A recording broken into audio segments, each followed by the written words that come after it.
This podcast is offered by the San Francisco Zen Center on the web at www.sfzc.org.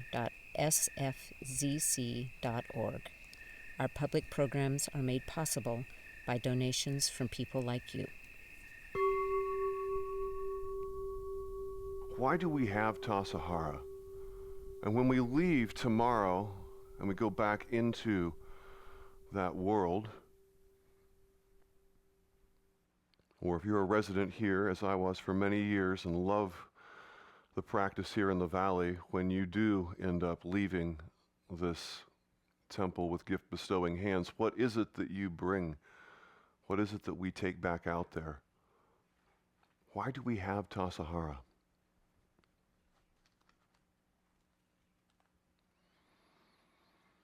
You know, years ago, there was this bat. Around here, you've probably seen all the bats. They're very cute. As long as you're not afraid of bats, then they're not very cute. And but all along these eaves out here, you'll see bats, and they'll fly around. They especially love to fly around in the shop. And one time, there was this bat that was flying around in the shop, and somehow or another, there was this ball of electrical tape that was there on one of the counters during one of the work periods, and the bat got its wing like tangled up with this electrical tape. And we came in the morning, and we were kind of distraught, like, how do we help this bat? And it was still flailing around, but it really couldn't fly, and it was in distress. It was panicking, and it was flailing. And so we eventually figured out how to get a pillowcase and get the bat. And then we figured out that we would, we had this, non-adhesive solvent that was non-toxic. And we were going to try to get it off of the wing because we couldn't actually pull it off the wing. And as we tried to pull it off, a little bit of that paper-thin bat wing tore. And we were just distraught. But you can imagine how distraught the bat was. And the bat really started flailing around, And the bat was in a place of distress. It wanted an answer to its bat problem. And we knew what the answer was. And I'll bet you every ounce of that bat was disturbed, was tight. Have you ever felt like that bat, wanting an answer to your problem, wanting an answer to something that you wish was different about you or the world, and not knowing what the answer is, and not knowing how to help yourself, and just wanting to calm a little bit, and to get centered, and to get grounded, and to have that desire? Eventually, we were able to get the tape off of the bat's wing.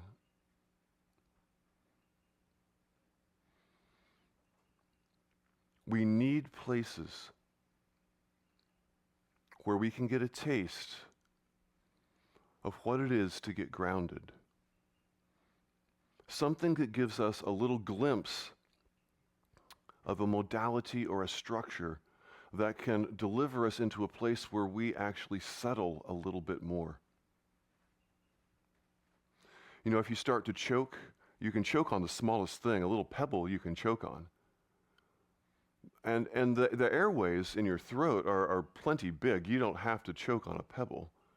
But the reason that you choke on a pebble, of course, is because the throat constricts around the pebble. It's the reaction to the thing that's happening.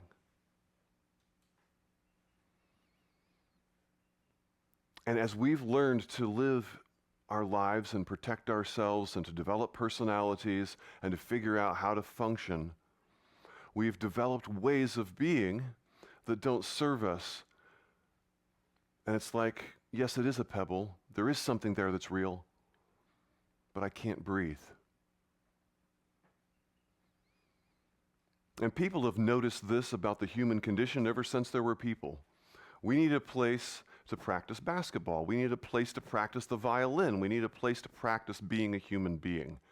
We need a place to practice where we can go and we can settle and we can see a little bit about what's actually going on. we have a ceremony that when I first came to Buddhism, I didn't understand. It just seemed like Buddhist Halloween, and it seemed really strange. And we would do it every year, and I would participate because it was what the community was doing. But we take, that altar and we put it over here, and we reverse it, and we get a whole bunch of fruit and other things, and we put it out there for hungry ghosts, and in the untamed wilderness, kind of metaphorical for, not only the people that have departed, but also for maybe our shadow side or the things that we don't so accept about ourselves or other people. And we become a host. And in the Sajiki ceremony, we put up all of these paintings and different pictures, and sometimes on the walls. And the hungry ghosts, if you've ever seen them, they're really kind of awful-looking beings. They have these big, huge mouths, and then they have these little tiny necks, And, so you can always bite off more than you can chew. And how much you think you need, how much I think I need sometimes. We were talking this week in the Young Urban Zen Retreat about the statement, when is not enough enough? Like you don't want to go to bed. You're like, I want more of this. I want the staying up thing. I want to keep working. I want more of the working thing. I want more of whatever it is that I'm doing.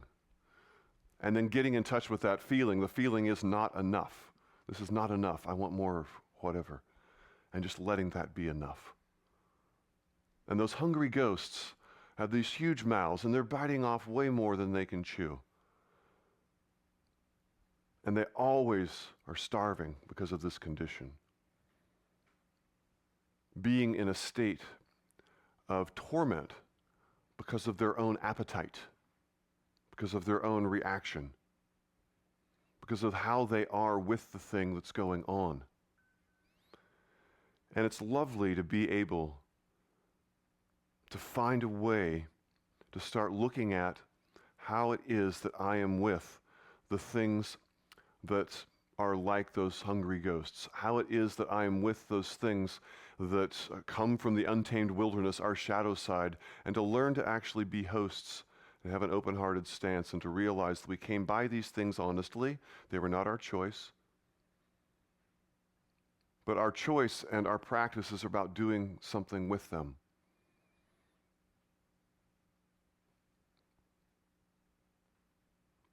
I've only ever had one panic attack in my life. One. And it was right out there in that kitchen.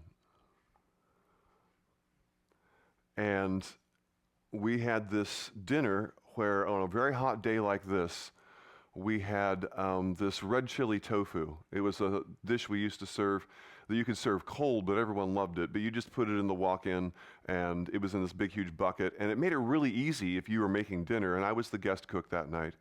And so I was able to come in really late. I didn't have to, do much prep because pretty much the whole thing was done.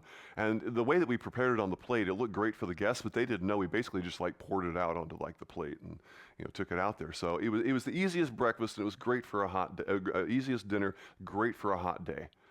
So I was really happy that was on the menu when I was serving dinner that night. I had to come in, make a couple vegetables. The dessert was pretty much done, and I just had to pour the stuff, go get it in the walk-in. So about an hour and a half before dinner, I go into the walk-in, and I realized that they used the wrong tofu. They got the buckets mixed up, and they used the tofu that they were supposed to compost as opposed to the tofu that they were supposed to actually serve. And so now I've got buckets and buckets of an unservable dinner, and I've got an hour and a half to make something. And you know how people mill around out here in the courtyard when dinner's starting to get ready, and there are people out there with their tea and talking. And we actually had a full, we had 82 people that night for the guest side of things. And I started trying to think of all these plans of what I was going to do, how I was going to fix it, what was I going to do. And I started walking in a circle around that center island in the kitchen. Just kind of doing pacing, just thinking, what am I going to do? What am I going to do? And as opposed to what usually happens where an idea will dawn on me and I'll be able to, okay, there's an idea. For whatever reason, nothing would come forward. You know, have you ever been in that situation where just nothing comes forward and you're just looking at, you're like, you know, I would love to say something in this conversation and I would love to, but yeah, I just have nothing to offer. And the more it happened, the more I started realizing that nothing was coming forward. And I started choking, you know, kind of like, you know, constricting around so, you know, if you're really trying to figure out the math problem on the test and you start squinting and trying really hard, you're never going to figure it out. You know, it's not going to happen. And so there I was, you know, with my, you know, all the red chili tofu going into the compost, and then nothing was coming to mind. And I was just going around in circles around that center island. And I realized, and I stopped at one point and I took a breath and I went, this is what a panic attack feels like. Yeah. Thankfully, there were some other people in the kitchen, and I was able to lean on them and talk about some options that we had. Dinner was 25 minutes late, and it wasn't great, but it was edible, biodegradable, and we got through it. But have you ever been where you realize that this is kind of metaphorical for like what's been going on for you for months, maybe even years, where there's something that's kind of stuck? And oftentimes I don't want to shine a light on that or talk about it, and I certainly don't want to have a ceremony like Sajiki where I'm host to it, because there's areas that I'm still really immature. And I wish that I could say that after 10 years of being a Zen priest and practicing at Zen Center for 18 years that, you know, I'm mature in every area. And I am not. And I'd like you not to know that. But the more I hide those things, the more that they start to give me tightness inside, the more that they start to resemble hungry ghosts, where all of a sudden everything that I'm kind of doing out there can't be digested because there's something that hasn't really been addressed or solved. Why do we have a Tassajara? Because people realize that this happens as a part of the human condition, and we need places to go and practice the violin. And we need places to go and practice being a human being where we settle a little bit. And we have this progression where it's like presence. And then once you have presence, you have some awareness that can come in. But until you can settle and get some sort of presence, some sort of settledness, it's really difficult to have awareness. But once you have a little bit of awareness, oh, now the trouble starts. Because then you can really plague yourself about all the stuff that you should do and take care of and all of that. But that's where the possibility for adaptability comes in.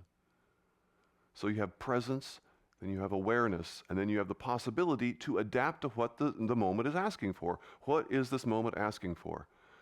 That's what happens over and over again in the morning when we sit zazen, is we just notice. And it's not that we're doing something with it, but we just notice, this is what's happening. This is what's happening. Can I be open to this is what's happening? This is what's happening in the moment. This is the mental formation. This is the body sensation. Can I be open? Not approving, but accepting. This is what's happening. Through that practice, we start to be able to get a bit more nimbleness around our, I guess you'd say, shifting gears or willingness to do something to meet the moment. Okay, this is what the moment's asking for. But if I'm like that baby bat, like I was in that kitchen, I'm not going to be able to have any awareness of anything. Oh, people are trying to take tape off of my wing. And if I just lie here and get really, really calm and get really relaxed, then they'll take that electrical tape off my wing, and then I'll be able to fly away. But there's no awareness of that when I am in that sort of place where I'm really, really, really tight. And so we teach this course here at Tassajara called Zen and Modern Leadership. And we use this modality of presence, awareness, and adaptability because you can't really meet the moment until you can adapt to it. And you can't adapt to anything until you can be aware of what it is you need to do. And you can't be aware of anything until you can exhale and calm down and quit walking around the center island of the kitchen and think about something to make for dinner. And so this might resonate with you or with where it is that you live or what it is that's going on, but these sorts of places give an opportunity for us to come together and to have a taste of being a little bit more grounded. One of you was talking to me earlier today and was telling me about, yeah, I feel like when I'm here, I can be a little bit more vulnerable. I can kind of let down the wall that I usually have day in and day out, and I can say things to people that I might be a little bit worried to say. Not because I think that people are going to be mean to me, but just because I'm exposing vulnerability. And that might be incredibly difficult with where I'm at. But I come together at a place where it's not just the setting itself, which is wonderful, but you also have Sangha. And the Sangha is there to help mirror back to me and to give me a chance to try to reach forward and to trust a little bit and have an opportunity in a place that feels just a little bit safer than where I came from to maybe try to connect. It is rare in a spiritual tradition, in fact, I haven't been able to find any, that tries to solve the mind with the mind. What we do is you drop somewhere into the body first. But how many times do I try to think my way out of a problem that has been plaguing me for a long period of time? And sometimes, like what Eli was talking about the other night, the scaffolding to do the work, some of the forms, some of the things that are limitations, it seems like, are actually liberations. They're the scaffolding to do the work. We might actually slow down. We might actually find a way to, okay, I could just plop down and sit zazen in my apartment facing the wall, but what if, when I went to the monastery, and I remember that thing that we did, and went to zazen instruction and zendo forms, and out there we started hitting the wood block, and it sounds like, a rock hitting a bamboo pole, and it's that sharp awareness, and they said, yeah, come back to this moment now. And I was in the valley and I was raking, and I went and I put away my rake, because that's what we do. But I could just plop down and sit right there on the grass. That could be nice, might have a good view.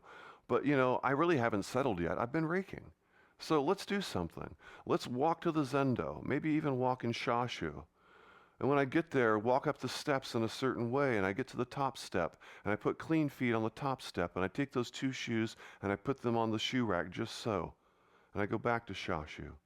And I walk through the front door, and I take my foot, the left foot, through the left door hinge as the first thing. And all the little things that happened all the way until I got to my seat. And I think about that in my apartment. And as opposed to just plopping down, I realize I'm not even at that seat yet. I need to do some sort of a ritual to bring myself there. I need to find some way to transition to the next thing that's happening. And so we don't solve the mind with the mind. And the things that you find here, which might seem like constraints, are things that if taken up, they're not something that's being dropped on top of you. Because that feels totally different, doesn't it, when something's being dropped on top of you? Zen just offers it as something for you to pick up, like a tool on the ground. There's something for you to pick up and go and use and to try it out. Try it on for size.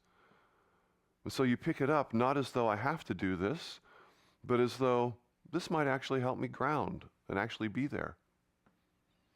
I actually made a mistake last night in sitting zazen. Let's say a mistake, but not really a mistake, but it was bad choice, let's say. I was sitting zazen over there, and I don't know why I did this. Maybe my mind just did it to me as a trick.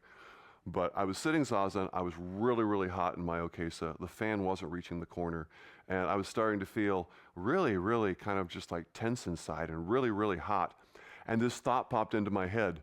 It always feels different if you're choosing to do something versus if you were forced to do it. And I was like, huh.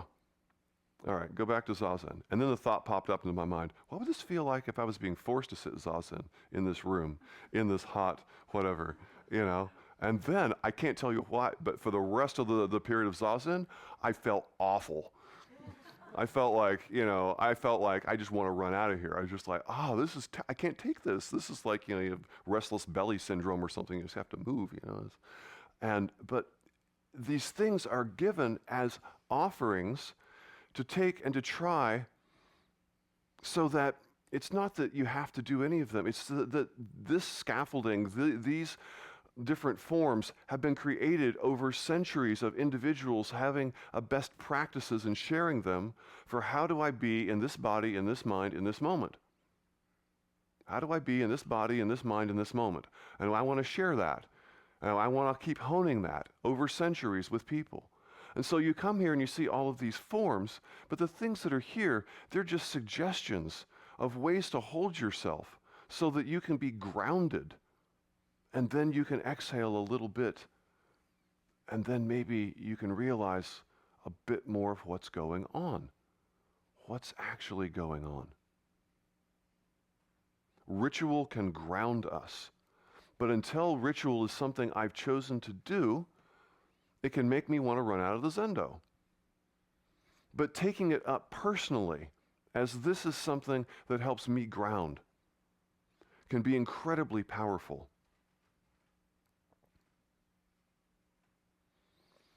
Now, the thing that is very tempting with all of this practice in the valley is sometimes it can feel like do A to get B. Kind of like self-help. Well, how's it different than self-help?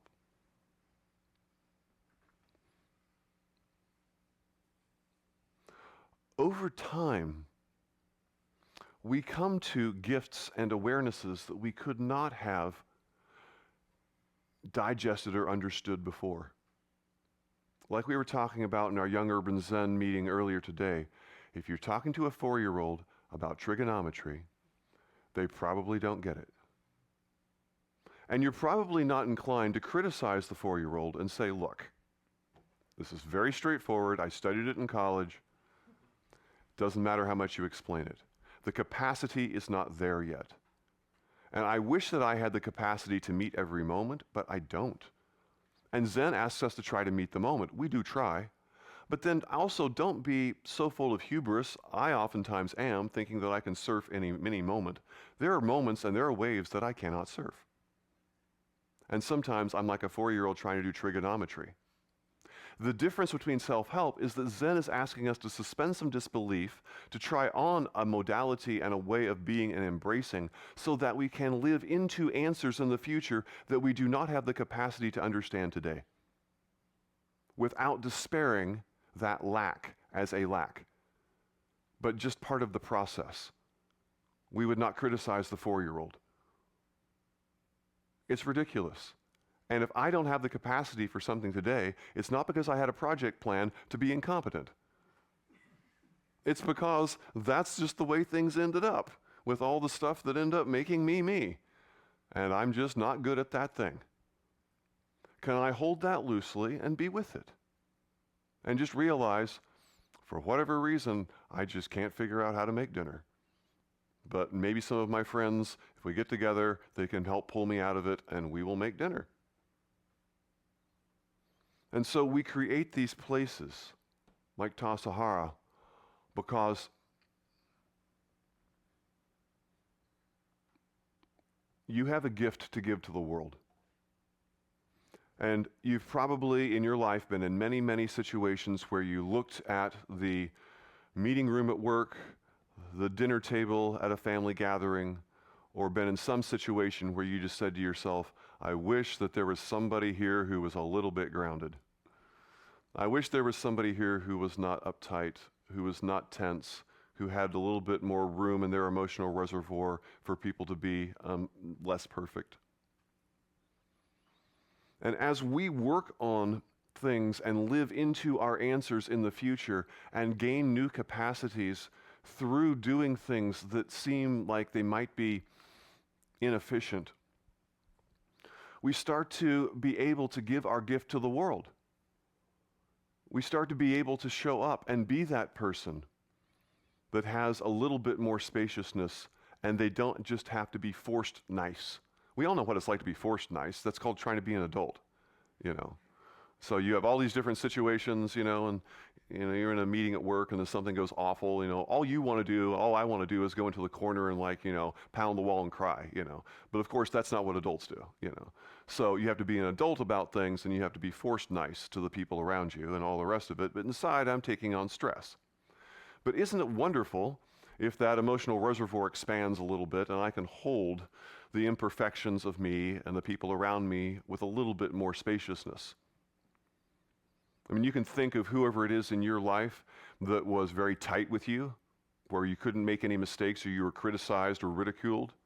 And you can also think about the person in your life who was very spacious with you, and you could try on different hats, and you could try different things, and you could be creative, and there just wasn't any risk that you were going to be criticized, or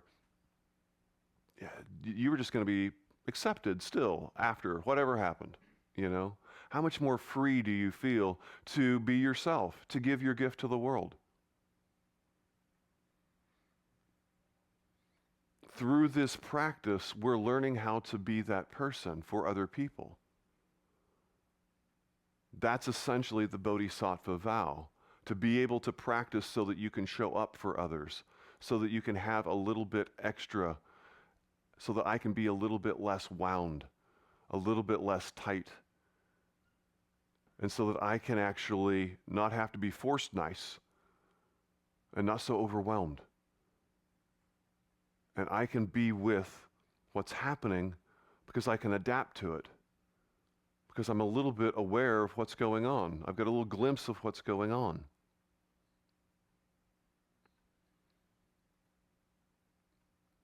So like going to bed, which I never like to do, but like going to bed, there's a process. I mean, you don't just say, okay, I'm going to go to sleep, and then wherever you are at bedtime, you just immediately lie down within 3 seconds, and you go 1, 2, 3. You don't summon sleep that way. All you do is the setup. You do the things that end up in sleep. You just do the stuff that ends up in sleep, change your clothes, turn the lights down a little bit, maybe, do low energy stuff, prepare the bed, brush your teeth, just kind of wind down somewhere in there over the next half an hour, if things go well, you don't know when it happens, you don't know why it happens, but you're just sleeping, So what happens when I'm trying to work through something with self-help? Well, it's a little bit different. But with Zen, you just do the setup. You just work with what is the moment is asking for. You work with the different structures and forms that are given. And then somehow in the future, you're just looking in the mirror and you see a different person. Somehow or another, you just notice that the residue of bother is dissipating much more quickly than it was in the past. Somehow you just know you're not in Kansas anymore, and you don't know when you crossed the state line, but it just happened some way. You were just walking out there in the mist, and you got soaked through, and you don't know when it happened. You don't know when you fell asleep, but you did the setup. And so these monasteries are places that are the setup. They are the setup to teach us how to go about being with the thing that's in front of us, being vulnerable to the people that are around us, so that we can go back into that world, which we will tomorrow, and we will be able to be with people in a world that needs a lot of people to be grounded. How much suffering is there out right now? How many things are really, really hard to see about people and how they treat each other, and about the media, and about environment, and about the politics.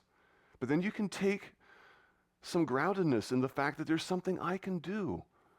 I can start with myself. I can take some of the things that I learned when I was at that retreat at Tassajara. I can take some of the things that I learned when I was going through the different forms and the different rituals, and how we drink water with 2 hands and we learn respect for water, and then how that actually goes out into so many other things. Because the world needs people that can show up and have a little bit extra for the people around them. people that can have some clarity about what the moment is asking for and not just be reactionary. I've gone to protests before where I was so reactionary that I came home and I was so wound. And then after the next 24 hours, I actually ended up treating a few people that I really liked not so well because I was just wound. You can have great intentions, but until I find a way to regularly get myself centered and to have presence, I don't even see what the moment is asking for. And that's when I have the opportunity to do something about it, the opportunity to adapt, the opportunity to get a little glimmer or a little clue about what it is that maybe I need to do. There was an album in the 90s by Mazzy Star called So Tonight That I Might See. And I always liked that album because it never really finishes or starts like what it's talking about. It's just so tonight that I might see. There's something that I'm doing so that later I'll have clarity. And in between, I just have the awareness that, yes, I don't actually see, I don't have the answer, but I'm going to take on something so that later in the future I might actually see. So tonight that I might see. I think about that often when I'm plagued by something that I don't have the answer for, and I realize the problem is that I'm using the word plagued. And I just find a different way to hopefully hold it or let it just sit on the back burner and be a curious thing that maybe I'll be able to live into the answer of one day. And maybe the reason that I don't have the answer is because I don't have the capacity for it. And can I let that be okay?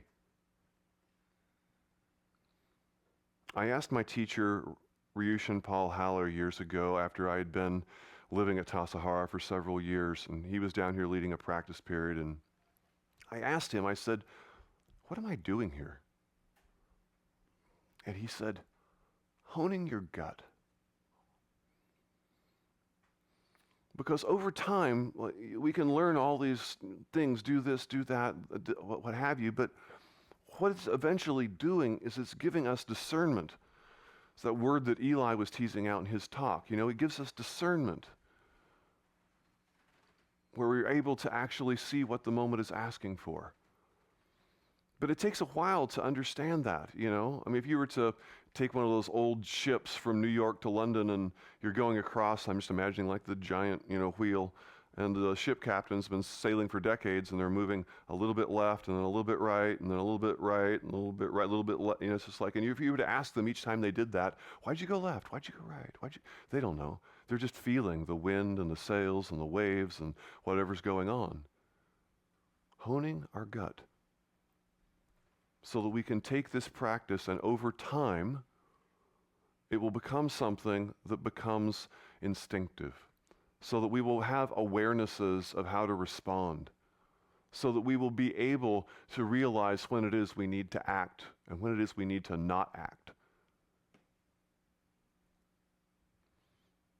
When we leave here, we'll leave here with gift-bestowing hands. Sometimes we say we leave here with nothing. Well, it's both. The gift that you're coming back with is you. You don't take anything from the monastery. But somewhere in the doing of all of this, it had an impact on you, and you don't leave the same. You leave a little different. So there's a lot of things out there that the world needs us to show up for. And we just spent 5 days with each other, sequestered in a valley, eating great food, being so well supported by the students that are here, sleeping in hot rooms, doing their practice to keep these doors open. That's why they are here, is to keep the doors open.